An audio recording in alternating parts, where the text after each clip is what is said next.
Okay, so the topic today that we're going to be talking about, and I'm going to pull up my screen as I'm telling you that, we are going to be talking about from contract to close. So this really is what happens once you get under contract with a buyer or a seller, really. So I'm going to just refer you really quickly just so you know where you can get this content after the class. So you can come in your email that you receive from us. And in the bottom, this is in our resource library. So I just want you to see, I'm going to go through that. But in our PC materials resource library, there are many checklists in here. So if you haven't seen this or haven't had a chance to review it, you definitely want to go in here. So this really goes through once you get under contract, what's going to happen. So here is, let's see if this is the one I'm looking at. Yes, contract to close. So this basically is going to show you step by step every single day what you need to be doing. So at this point, we are going to assume that you are now under contract with a buyer or seller. I'll flip back and forth between the buyer and the seller. But day one, basically it says send all of your documents to the transaction coordinator, upload in command. So what I'm going to show you today is basically everything that we are responsible for as agents. And also your transaction coordinator is going to handle most of this for you, which is kind of nice. So making sure that all the documents are getting sent into command. Command is basically where you're going to file your documents. We're going to make a file in there. So the way that we make the file is through command, through the opportunities applet. And so you're going to upload the documents in there. So just so you can see over here, there is kind of a description or a list of all the documents that you would potentially need. So your contract, your REPC, your seller property condition disclosure, any earnest money, any addendum, earnest money receipt, the MLS printout, any escrow instructions, all of that you're going to upload into command. We just want to make sure that we have an entire file. And you're going to submit that to the MC, which is basically your market center, which is basically your office. Uploading all of those documents. The next thing you're going to do is you're going to send out a congratulations email to your client that basically just says, hey, here's the information. You want to make sure they get a copy of everything that they've signed and also always indicating what is the next step. So we want to make sure that they know what's going to be happening next, which is usually scheduling a home inspection and requesting the earnest money. So what I would say on the home inspection, well, let me back up just a little bit. I don't see that on here. Let's see. Oh, yes, it is on there. Okay, so we want to just make sure that they know that the next step is going to be that we are going to order a home inspection. And during the buyer consultation, the presentation, you would have already explained to them how that works and that they are going to need to pay for that. They're going to have to pay for the home inspection at the time of the home inspection. And then you're also going to request the earnest money to be sent either through a wire or check. So you can kind of handle the earnest money for them. Typically, I don't like to touch other people's money. I don't want to be responsible for it. So I am going to request that they either wire it in or through command, we have what we call as an earnest app. And you can basically send a link to them and it links to their bank. So it's very safe and secure and it is basically a wire. I believe that's about a $15 charge and that would be about the same as their bank for an actual wire. The nice thing is it's just done through command. So it's all kind of within your system. So that's really nice. That we can also receive checks. So if they are sending a check, I will either have them drop it off at the office or I would have them put it in the mail and mail it to me if they're not, if they're not from here. So I'd probably actually have them do a wire, but checks are okay as well. So any questions on earnest money? That usually seems to have some questions along with it. No? Okay. So you're also checking for missing signatures, initials, blanks. You just want to make sure everything is really buttoned up on that because if you're missing anything, we do want to make sure that we get those signed or corrected. Here's the part where we're going to talk about getting the earnest money delivered to the brokerage within 4 days. Coordinating with the buyer, the seller, and all the agents. You're going to order that home inspection and create a Google Calendar event. The other thing that you want to do is all parties involved, which is going to include the lender, the title company, and the other side, whether that be the buyer's agent or seller's agent, needs to receive a copy of everything that's happening. So as I'm uploading these documents into Command, I'm also making sure that I'm sending an email to all of those parties with those documents attached. If your property is in an HOA, we do want to start requesting HOA documents, any CC&Rs, anything like that. If you represent the buyer, we're going to be receiving those from the seller's agent. If you represent the seller, we will be sending those to the buyer's agent. So this is something you can see on day one, is we want to have these right up front. The title company can sometimes help us get the CC&Rs, but HOA documents can take a long time to get, so you want to just start working on those right away. Okay, so send the Rep C an addendum to the lender, title companies, co-op agents, and we do have some information. So if you wanted to make it pretty, you can always use the cover sheet that we have here in Canva as well. So you're going to obtain the copy of the earnest money receipt. So once they've actually sent it in to us, or the office have received it, maybe you're not here, that's okay. The office is going to make a copy of it and send us a receipt. And you want to make sure that the lender gets a copy of that, as well as the other agent and the client. Just making sure everybody knows, if it's a check or if it's a wire, making sure it's turned in. Within this time frame, you are going to, once you've sent all of this stuff over to the title company, they are going to run a title report. So we're going to receive that as soon as they give it to us. We just want to make sure that we review it and make sure that there's nothing on there. It would be really good for you to spend some time, sit down with Marcel, and he will show you what to look for on that title report and kind of how to read it. So anything you want to say on that? Yeah, always welcome to sit down and kind of go over maybe the different scenarios you might see on a title commitment. I think the key is you don't have to know every section of the title commitment. There are some sections that, it doesn't matter, and some sections that do. When we do send over our title commitments to you and your TC, we put in the body of the email kind of some of the main details, such as vesting, who's shown on title, what the taxes were if they're paid, and what liens we see on the property. So for example, if we see a regular mortgage, we'll say, hey, look like there's one mortgage on the property. If we see divorce, other judgments, we'll put that in the body of the email. So then as you kind of just take a look at that email, you'll say, oh, I see that you guys say there's two mortgages on here, but they only told me there's one. That just kind of gets that communication going back and forth.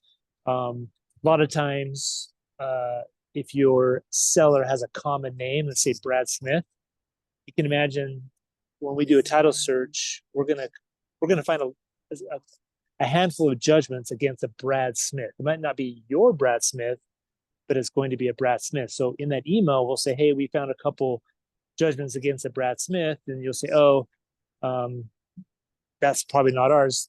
The way we clear that is we get the social from your seller, and then we go to say it's a tax, and we go to the Utah State Tax Commission and just verify if it's the same social, and then we clear it. So we try to, again, put all the information in the body of the email so you're not having to scour through the PR trying to figure what's going on. Which is so nice. Not all title companies do that. So it's important that you know how to read it. You understand what you're looking for. That's why you want to sit down with Marcel and have him go over that with you. But it's so nice that they do it already. So thank you, Marcel. Yep. You bet. Okay, so then next you're going to review the title report, which we've just talked about. You do want to make sure that you're recording all of your deadlines. We use Google Calendar because you guys all have access to the G Suite. So you just want to make sure that you're putting all your deadlines in the calendar. So we kind of talked about this in one of the team meetings this week. Most of us think that there's only 4 deadlines that you're worried about, but there actually is more than 4. So make sure that you have them all in there. So you have like the earnest money deposit, you have the due diligence, you have the seller's disclosures, you have your financing and appraisal. But there could be other deadlines in here as well, like if you have any contingencies on there, maybe they have a house to sell. So just make sure it's our responsibility to stay on top of those deadlines and make sure we do not miss them. So definitely recommend that you put them in your calendar. That way you can always search them. If you're like, gosh, I wonder when their earnest money is non-refundable, you can go in your calendar and search that. So then next you're going to be creating that opportunities tab, which we talked about. Once you create the opportunities tab, you do need to create a commission tab. So on the commission, and it kind of shows you over here the description on how you're going to do that. This is really just turning that transaction into the office. It's okay. A lot of those numbers can change. So you're going to do this on day 1, but throughout the process, maybe you negotiate a lower price due to repairs, or maybe you increase the price because you want to get some closing costs in there. So there will be numbers and things that change throughout the process, and that's totally fine. But in the initial submission, you will submit your commissions tab, and just know that that could potentially change. Ordering a home warranty. So we definitely want to make sure that the buyer has a home warranty, whether the seller's paying for it or the buyer's paying for it. That's determined on the REPC, but you can go ahead and order it. So a company we recommend is Silverback. You can use any home warranty company that you want to use. I would definitely recommend getting to know them and getting to know their reps so that if there ever is a problem, you'll know who to contact. And these guys are really good at just being involved in our office and supporting us. And so you'll have like a face-to-face relationship with that person. We also use IBEX here quite a bit, but when you're coming into your team meetings and things, you're going to get introduced to a lot of these people. So just make note of people that you want to use. Can I make a suggestion on that, Terry? Yeah. I always prefer and like to work with local home warranty companies. I've had some bad experiences personally, and they're like my sister-in-law and it's not for everyone, but like sometimes these national companies, if you have a claim or you have an issue, you're calling out of state, and you're just not getting the customer service that I've experienced with using a local home warranty company. So with the local home warranty companies, if there's like an issue, it's nice to be able to call up either the owner or the next in line and get something done a little bit quicker compared to calling an 800 number and having to fight through all that. So that's just my recommendation. I would agree 100%. So yes, you will gain relationships with these people and you'll feel really good about them, or you'll just decide not to use certain people, and that's okay too. And then you're really just kind of paying attention to the deal, just kind of looking at it for any potential pitfalls. Maybe something comes up on the seller property condition disclosure you want to pay special attention to when you're negotiating repairs and things like that. So you really just want to take the time to go through it and just, see if there's any potential pitfalls and start preparing on what you could do to fix those. Anything kind of on that first week? Any questions on anything we've covered so far? Yes, I do have a question. Okay. Hey, so in regards to the title company, so when we are basically doing a transaction and we're choosing a title company, who chooses the title company? Like we as agents or like the lenders? Good question. Marcel, are you going to say something? I was going to say, just going off exactly what Terry said, you're going to create a relationship. So as a title company, I want to promote your business. I want to help you grow. And so I have, interest in doing a good job with communication, with the closing, solutions for the issues that are always going to come up in a file. So I would say just use someone that you feel is going to be part of your team that's going to help you and your clients grow. And so ultimately your client is paying for it through the transaction. And so you can give your clients the option. But just as you're going to have a relationship with a couple lenders, and a home warranty and a home inspector and things like that. You know, like for example, today I went to lunch with some agents and we just said, hey, you know, what do you expect from a title company? What are things that you need? And so that's my role, is to help you. So whatever title company you use, just they need to be on your side, helping you promote your business and getting the deals across the line in a way to where you're closing deals, and you can now go and increase your SOI, and you can use these closings and have satisfied clients till you can get more business. Yes. And as far as who gets to choose the title company, I would say the majority of the time it is going to be you as the agent. So like both Marcel and I were saying, it's super important to have a good relationship with a title company. These are going to be people on your team, just like a lender and anything else. But sometimes the lenders, we don't have a lender on here tonight to chime in, but sometimes they will order it. But for the most part, especially if you have a relationship and you're working as a team, they know how you like to work, and that lender is just going to say, hey, who do you want me to order title through? Or, you know, your transaction coordinator will say, hey, are you going to use Marcel and this lender? So they definitely, you'll start to get into a rhythm of how you're ordering that. Technically, it is your consumer gets to choose. We don't want to steer anybody either way. But most of the time, the public does not really understand title insurance, and most of the time they don't have a relationship with title. It's very different than having a relationship with a lender, where a buyer is going to say, oh, you know, they know a lot of lenders. They don't know a lot of title people. So you're going to pick it. And I also think the general rule, Marcel, correct me if I'm wrong, but if it came down to, so you can have two title companies. You're going to have a title company working on the buyer side, and you're going to have a title company working on the seller side. If it is a cash deal, you cannot use two title companies. If that were the case, the rule is that the seller gets to pick the title company and the buyer has to go with the seller's title company, because you have to close at one place. I would argue that it's negotiable. So Marcel, do you know what that exact rule is, or is that on my side? No, that's on my side. So the Utah Department of Insurance requires that only way I can close a deal is if I'm providing insurance. So on a normal transaction, you got a buyer and a lender and a seller. If I'm on the buying side, I'm providing a lender's policy. On the sell side, I'm providing an owner's policy.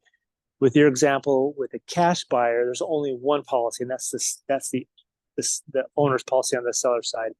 That's why, 90% of the time it's being directed by the seller side of which title company you close with.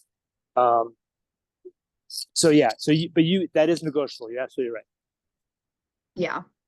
So whichever side I'm working on, I'm negotiating for my people to use my people, if that makes sense.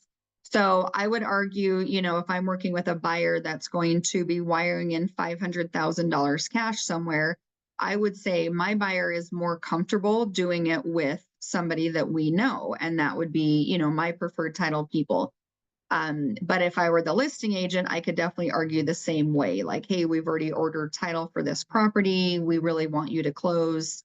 And technically, I believe the rule is that the seller gets to decide. But I always say everything's negotiable, so it doesn't hurt to ask.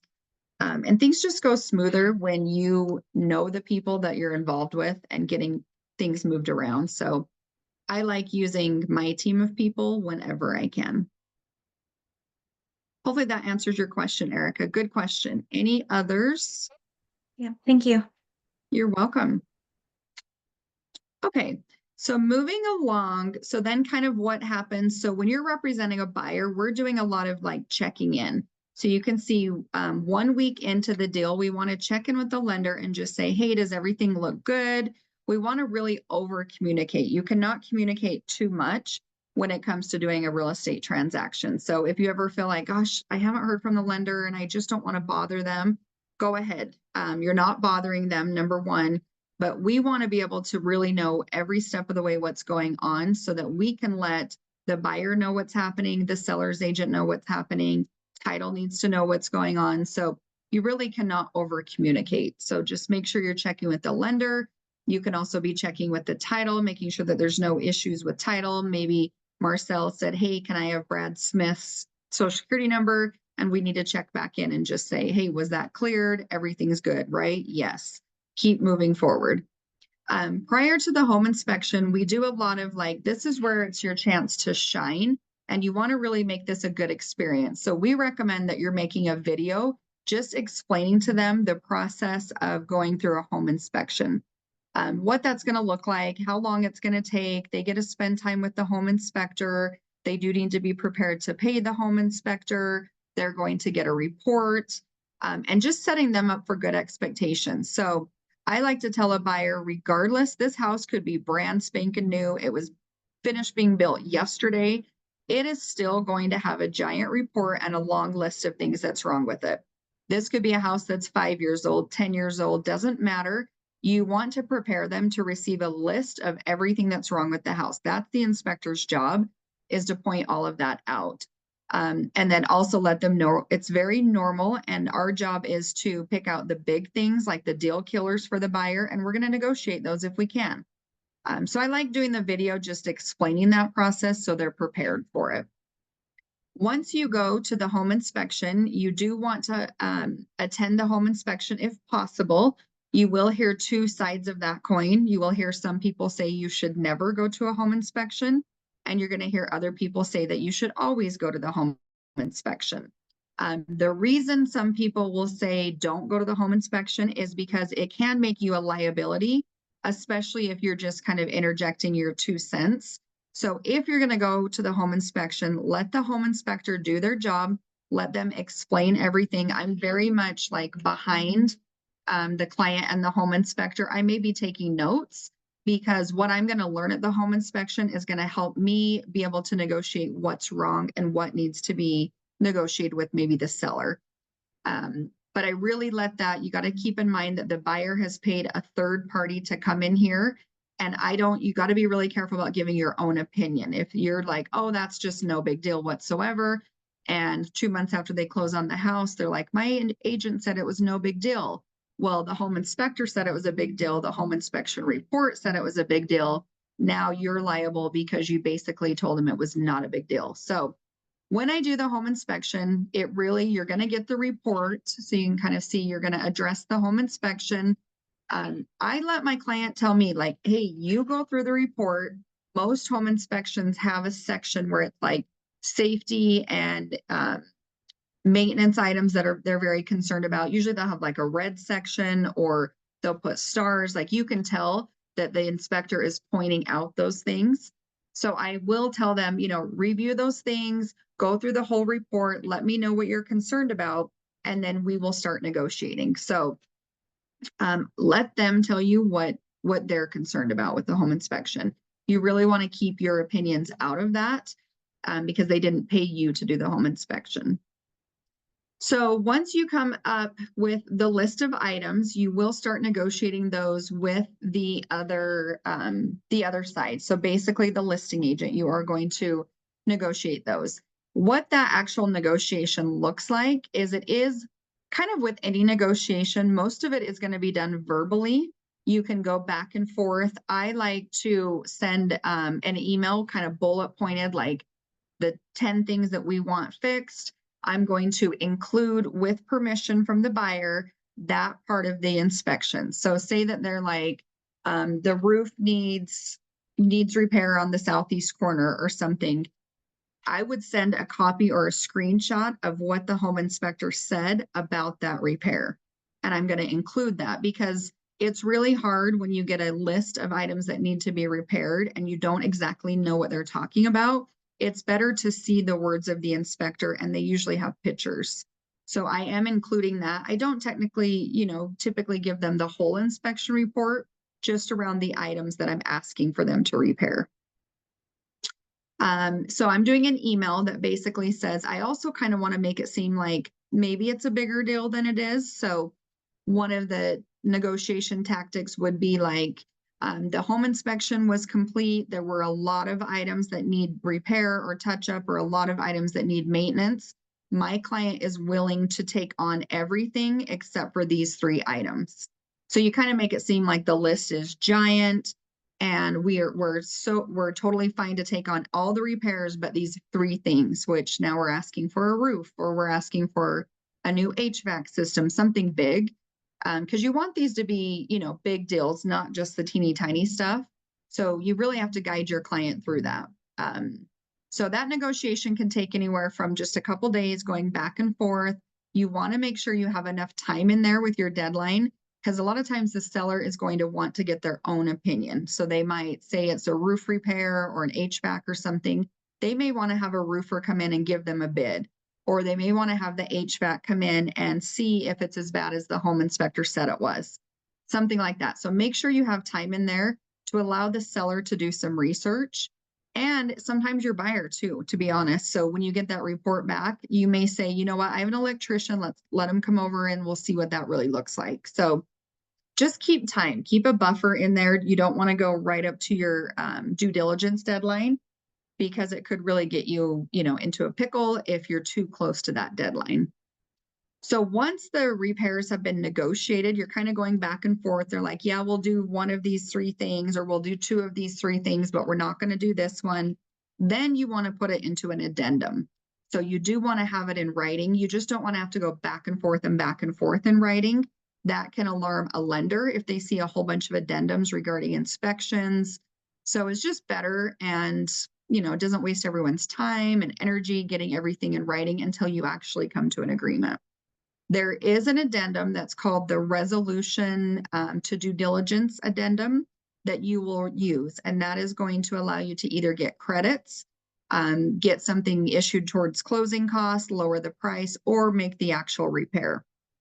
So get familiar with that addendum. Again, it's called the resolution to due diligence. Say that 10 times.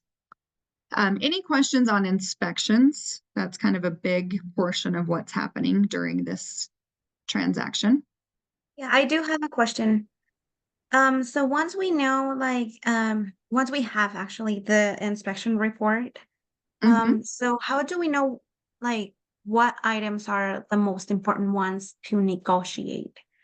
Um, do we have a list of all the items that we can say, oh yeah, they can repair? Like, I know the roof is important, but like some other stuff as well that I might not be aware of. Like, do you Yeah. have a list of all the items that are, important to the client? Yeah, so that's a really good question. So anything is negotiable when it comes to repairs. Anything's negotiable. On the home inspection, they usually will point out the most to an inspector. It's usually like the safety or high cost items. That's what they're going to point out. So there will be a section on the first page of the report. Those are usually like you better look at these items. And so I definitely point my buyer to that. But they can go through the whole entire report, and I just ask them, you make me the list, you tell me what's important to you. So we want to ask for the things that are important to the buyer. And we also want to help them understand that, you are going to get a whole report. We're probably not going to get everything that we ask for, but it's really what's important to the buyer. It's not what's important to us. So there isn't a list for us to review. It's really go off the report and what is important to the buyer. Did that answer your question? Yeah, since I'm gonna be working with a lot of Spanish speakers and sometimes they don't understand the report. Yeah. So is there like any like Spanish reports or like something that I can give to them? That's Um, a really good question. I don't know the answer to that. If home inspectors do convert them into any other language, I can definitely get you in touch with a couple other people that work mostly in the Hispanic community and see who they'd recommend, because maybe it's a certain inspector you'd want to use that speaks mm, Spanish. okay. So were you going to say something? Well, I was going to say, that's a good point. I mean, and just so you know, we have a Spanish speaking escrow officer. So if you get into a situation where you sound like you're going to be using or having a Spanish speaking clients, we do have a Spanish speaking escrow officer that can help you out as well. Awesome. And this is really where if you guys don't know, sorry, Erica, are you talking? No, I'm just listening. Oh, okay. I was just gonna say, like, if you guys don't know the power of our Facebook groups, we have private groups in all the offices. Definitely utilize those. So you could reach out and say, hey, does anybody have a home inspector that speaks Spanish? But also, like, I know agents in the office I'm currently in, we have like 10 different languages that are spoken here. So any language, anything like that, anything you need help with, we probably have somebody to help you. So use your Facebook pages too. It amazes me some of the languages I find out that people speak. So if you need help with any other language, let us know. Okay. So yeah, so that's kind of repairs. I would say your repair time frame is going to take from the time you do the inspection repairs, you're looking at 3 to 4 days. So you want to move through that process, that section in the transaction very quickly, because now we want to move on to the appraisal. And if you don't feel comfortable getting past the home inspection, you don't want to order an appraisal yet either. And we also don't want to take up all the time that the lender needs to process the loan. So time frame, it really looks like the second we go under contract, I'm on the phone with a home inspector and I'm trying to find out when they can get into the house. I'm on the phone with the lender saying, hey, we're doing our home inspection on Wednesday. Please hold off on the appraisal until I tell you or give you the green light. At the day of inspection, when I'm there, I am usually asking, before I get the report, I'm asking, hey, Mr. Buyer, is there anything you saw here today that would make you change your mind about this house? And if they say, I'd love it if they'd fix this, this, and this, but if they don't, it's fine. I'll do it myself. Great. Go ahead and call the lender and say, we're good to order the appraisal. If they say something like, yes, if they do not fix this, this, and this, I'm backing out. Tell your lender that too. Like, hey, we have some pretty big items. I'm going to need a couple more days before you order the appraisal. We just don't want them on the hook for the cost of an inspection and the cost of an appraisal if they do need to back out. So timeframes, you're moving really fast through this, just so that we can keep everything going and we meet that 30-day time frame. So any questions on that or appraisal or anything like that? We're midway through here, so I'm sure we'll get to that in a second. But so midway through, I do start looking at closing gifts, ordering, what kind of closing gift am I going to take? We use a company called Salt City Gifting. They do deliver. It's here locally. That's just a company we recommend. You can also do, crumble cookies, always good and easy. We also use another company. It's actually Nick's mom, and she makes amazing gifts, and she will also deliver them as well. So it doesn't matter who you use. It's just you want to kind of think about, what am I going to do for a closing gift? Sending a thank you card. So just writing out a thank you card. Really midway through, this is your chance to do anything to create a really good experience for your client. So a lot of times, like, say the home inspection is super stressful and we're not sure if we're going to get through it, but it's been pretty stressful on the client. I'll just send them, maybe we get the approval and everything's moving forward. I'll send them a box of crumble cookies that just says, now it's time to relax, or send them to a movie or something. So throughout the process, I like to call it surprise and delight. How can you surprise and delight people throughout the whole process? So that's kind of what this is. So making sure that you have those gifts ordered, making sure you're sending thank you notes, really keeping them understanding what's happening through those emails, all of that stuff. You just want to make sure that they're never left in the dark ever. One of my favorite scripts is the next step is. So no matter where you're at in the process, you could be leaving the home inspection. I would say, great, the next step is you're going to go review the report. We're going to start negotiating repairs. You negotiate repairs. I'd say, great, the next step is the lender's going to order the appraisal. So just don't ever leave your client in the dark, over communicate, and it will get everybody, a little more calm. So 2 weeks before closing, you are going to start providing a moving checklist to them, essential phone numbers for utilities, schools, things like that. So you're kind of thinking ahead, like, what are things that they're not going to be thinking of that we can help remind them through the process? Marcel and Real Advantage Title, they do have phone numbers for like utilities and things. You can get that beforehand. They'll give you some copies of it, or that's something that they will give them at closing. But we do kind of keep something that we create that just has all the local numbers. It's more branded to us. And so we do have those in Canva as well. But just things you can start thinking about as they're waiting. After the appraisal, so you want to make sure that the appraisal, we are good on it. We want to make sure that the value comes in appropriately. If not, if there's an appraisal problem, which I have seen a couple literally this week coming in, and basically what happens if the appraisal comes in and it's not okay, it's too low, you're basically at kind of ground zero. You're renegotiating. So you're renegotiating potentially the price. You could renegotiate with the appraiser through the lender.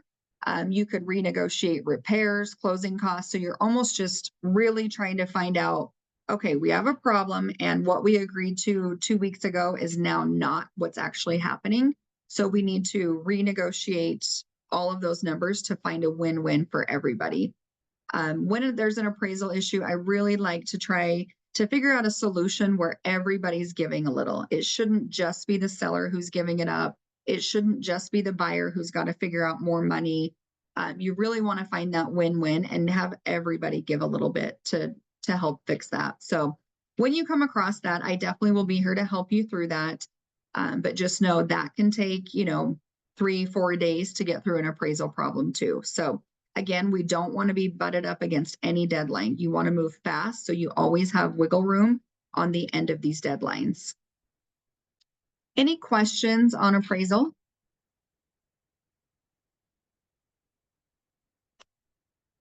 Okay, so now we're basically getting through kind of all the hard part of this.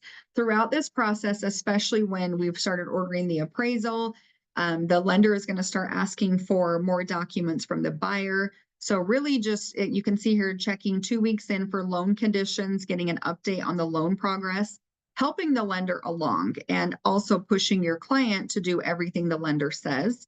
So sometimes, once you go under contract, your buyer's going to do a lot to get pre-approved and submit their statements and all of that stuff, taxes and whatnot. During the process, they tend to slow down, even though that's the part where we need them to speed up. So I do let my client know anything the lender asks for, please stop what you're doing and get it to them. So if they need loan statements, like they need them now, not 2 days from now. So you kind of want to give them that expectation right up front to do everything as quickly as possible. And I'm checking in with the lender, because if the lender's like, man, I just cannot get a hold of this buyer, they keep telling me they're going to upload these documents and they're not, I really try to step in and help, because sometimes we have a better relationship with the client. We know them personally or something, where the lender has kind of stepped in as somebody on our team. So we can help there. So I just try to figure out how we can help. Before closing, so we do want to verify all the contracts, all the addendums have been redistributed to all the parties. So this is really, say you've negotiated the repairs, you've negotiated maybe some new deadlines, you've maybe negotiated some new pricing or closing costs, things like that. You just want to make sure, and one of the things that happens a lot, I'm sure Marcel can attest to this, is you'll get to closing and they're going to drop the documents, including lenders. And this can be a really big problem with a lender. They start getting approvals on a certain price. They didn't know you guys changed the price. You get to title, the documents are all set in one price and they did not get all the addendums. This can cause things to be delayed, slowed down, and have to go right back through underwriting, which can take another week or so. So you want to really make sure, a couple weeks in, 3 weeks in, that the documents that you have, everybody has a copy of them. Marcel, have you seen any issues with that? Yeah. I mean, the key is that's a joke. I know you have, but yeah, I've been at a table where I even emailed over the CD to and it was this particular agent. So he was notorious for not sending out addendums. And so I even sent him the CD to review, and he said it looked good. And then we're at the closing table.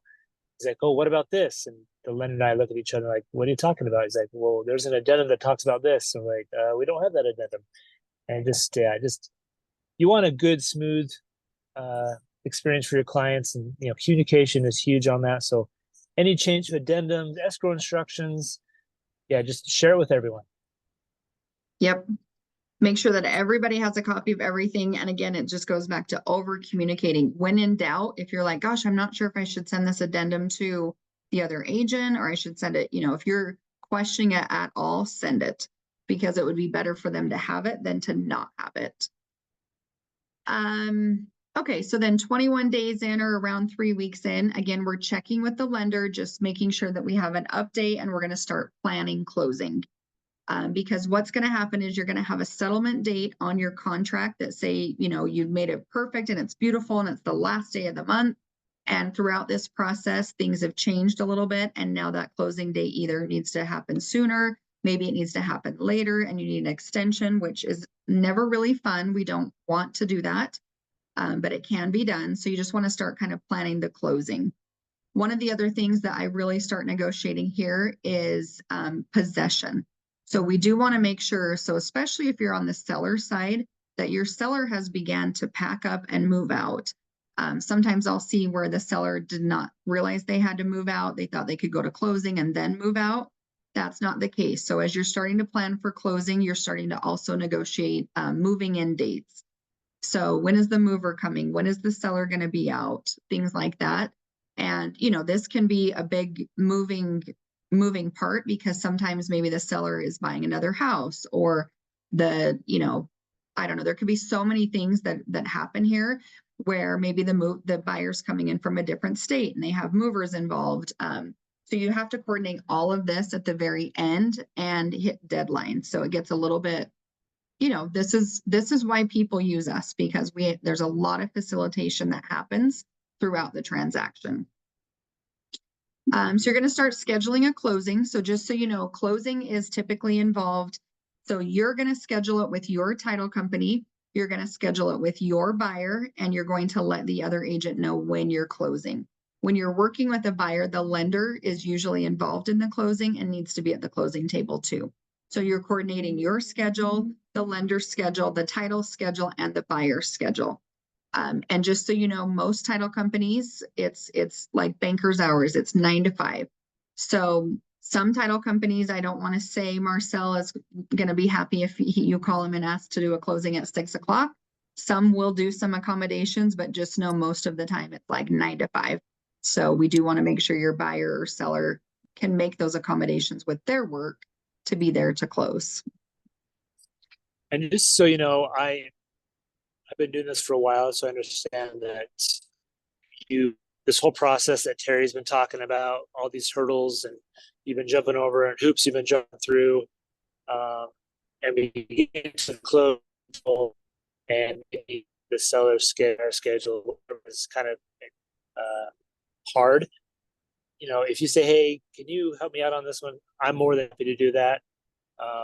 I had a closing last night at 8:30 in Bluffdale, just because that was the situation. I've closed early in the morning. It's never a problem. So, it never hurts to ask. Just, when you have those crazy scenarios where your buyer or your seller has a crazy schedule themselves or circumstance. And I've closed right before someone gave birth to a kid, and I've closed at a hospital right after someone gave birth. So situations come up, so don't hesitate to ask. Yes, they're very accommodating. Marcel has closed in many random places, but just so you know, most of the time the closing does happen at a title company, which is nice because they're located in all of our offices and Marcel travels. So it is awesome. But I just kind of, keep in mind with the buyer's schedule that we do like to stay within that 9 to 5 period for closing, if possible. Okay, so notify the buyer of clear to close. You're going to start using the referral script. So we just want to make sure we do have a whole training and a whole script around getting referrals. We call it the promise script. But anytime that you have a high in the transaction, you want to start prepping them to give you referrals. So especially when it comes time to close, I'll just say things like, gosh, I'm going to miss you because you've been working with this buyer. You've talked to them every single day. You've been out with them shopping for houses. So I'll just say something like, oh my gosh, I can't believe it's time to close. What am I going to do without you every day? Who can I replace you with? Do you know anybody else that's looking to buy or sell like yourself that I can help? And I kind of turn it into a little bit of a joke at this time. Like, I'm just going to miss you. Who am I going to replace you with? But there is an entire script that we teach a class on, which I will teach you, called the promise script. where we're asking for referrals all along the way. But just so you know, you definitely at this point in time want to start asking for that referral as we get close to the end of the transaction. So we're getting the clear to close, which basically means the lender has informed the title company and you that everything is good on the loan. We're going to start ordering documents.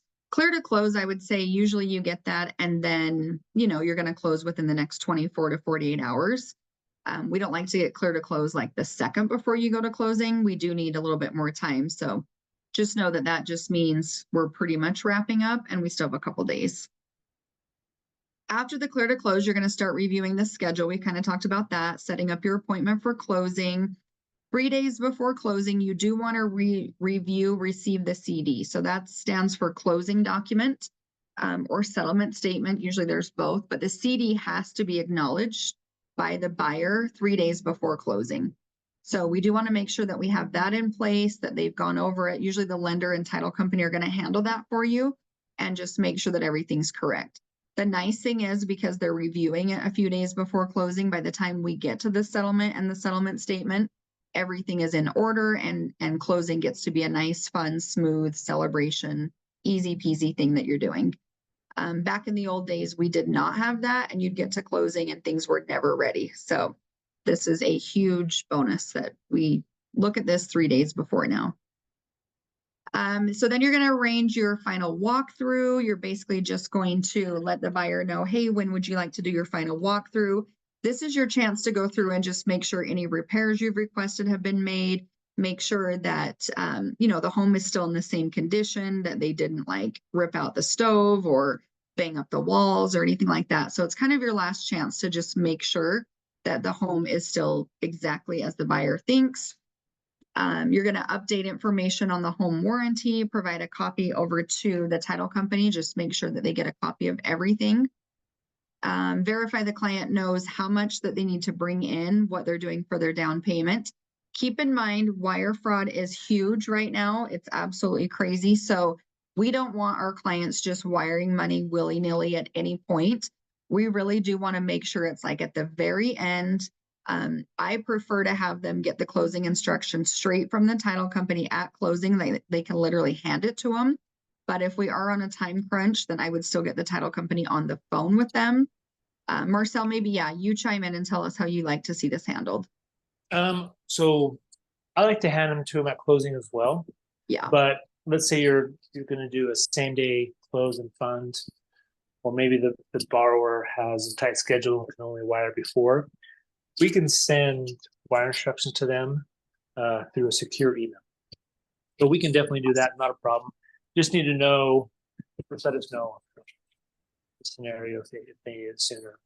If you get, maybe you're CC'd on an email, sometimes these lenders, I don't see it too much anymore, but lenders will kind of send out an email and they'll include our wire instructions in the email. If you ever are on that, always maybe reach out to your client, say, hey, don't use those. Let's get it straight from the title company just to make sure, because the crooks are out there watching these emails go back and forth. They know the transaction. They know when wire instructions are sent out. And so they wait close to it. So let's say, for example, they get that email from the lender. What they'll do is they'll copy everything. They'll do a fake email and they'll email your client and say, oh, hey, sorry, we sent you the wrong wire instructions. Please use these. And so your client's not double checking the email address and checking that, make sure the signature is all correct. And as far as the information, they'll send a wire out to the wrong account. And it happens all the time, too much. So it's always good to, when it comes to the wire situation, just slow down, make an extra call, ask a few more questions. Yes, for sure. It's huge. I've seen so many. I've heard of so many. I've seen some. They just look so legit. So be very careful with the wiring stuff. Okay, so you just want to make sure that they know what to expect. You need to make sure that they bring their ID, prepare your closing gift, any closing packages or anything that you may need. Make sure that you're prepared for that closing. You're going to attend the final walkthrough with them, just making sure anything, that you requested to be done is done. Communicate the successful walkthrough to everybody. I would just let the other agent know, address any issues if there's anything that comes up. And then you're going to go to the closing the day of closing. Most closings are going to take less than an hour. The buyers take a little bit longer because there are more documents to sign. Sellers are going to be more like 20, 30 minutes, if that, just to sign over their paperwork. Keep in mind, you are typically signing with 2 title companies. So the seller will sign with their title company, the buyer will sign with their title company. And that's kind of what takes a little bit of delay as the paperwork gets back together into one package. So you're not usually running into the buyer there. You're not running into the seller. It's just you and your clients that are going to be at that closing. Attend the closing, answer any questions. Closing should be super fun, super, easy, laid back. There shouldn't be any questions. What I find is if there are any questions, it's usually for the lender and about the loan, or more like, hey, when can I get my keys? So it's usually pretty easy questions. Make sure you're asking for referrals, asking for reviews. This is a really good time to get your reviews so that you can, they're excited, they're on a high, and they're willing to do that for you. Day of closing, just really what else needs to be done, verifying all documents complete and organized into command. Coordinate the key handoff, just making sure that am I going to deliver the keys? Are the keys being left in the home? So you're really doing this with the seller's agent. And then you are going to, the day of recording, you're going to be notified by the title company. They're going to let you know, hey, this is funded and recorded. And then you get to let the client know, hey, guess what? Everything's taken care of. You now own the home, all of that stuff. Marcel, you're going to say something? Yep, I am. So you got good ears there. So we did it a few weeks ago, but if you ever want to sit down and we can kind of go over a mock closing so you have an idea of kind of what is said and what's expected in a closing, always happy to sit down with you and kind of go over that. Awesome. Yes, it's kind of fun to do it before you get there, just so you kind of know what to expect. So take them up on that too. So receiving confirmation that everything is recorded, you're going to deliver the keys to the buyer, send congratulations card. So again, it's your time to really do any kind of surprise and delight you want with them. You're asking for, more business and things like that. It's a very exciting time. Watch for emails, your commission's going to be processed. This is a big one, making sure that after they have closed, you've updated command. So a lot of times you have these people in your database and they're either buyers or sellers, which means in both cases, their address is going to change. So you want to make sure that you get those changed in command and then you start over on your next 36 touch. So it could be something like setting them up on an anniversary. So you remember when their 1-year anniversary is, birthdays, anything new information. So you're just going to revamp your smart plans and make sure they're appropriate now, because maybe your seller became a buyer or your buyer could become a seller once the transaction has ended. Put out your social posts, take advantage of that. You just sold a property, tell the story about it. Making sure that you update everything, ask for the referral, making sure that you thank them if they did give you somebody for that referral, but just letting them know, letting the whole world know that you just sold this house and tell the good story of it. So very exciting. Close out in command, changing the status in command, opportunities to actually being closed out. And that's just finalizing your file. So that is contract to close, beginning to end. Any questions? Anything you guys have heard of that maybe we didn't cover or anything like that?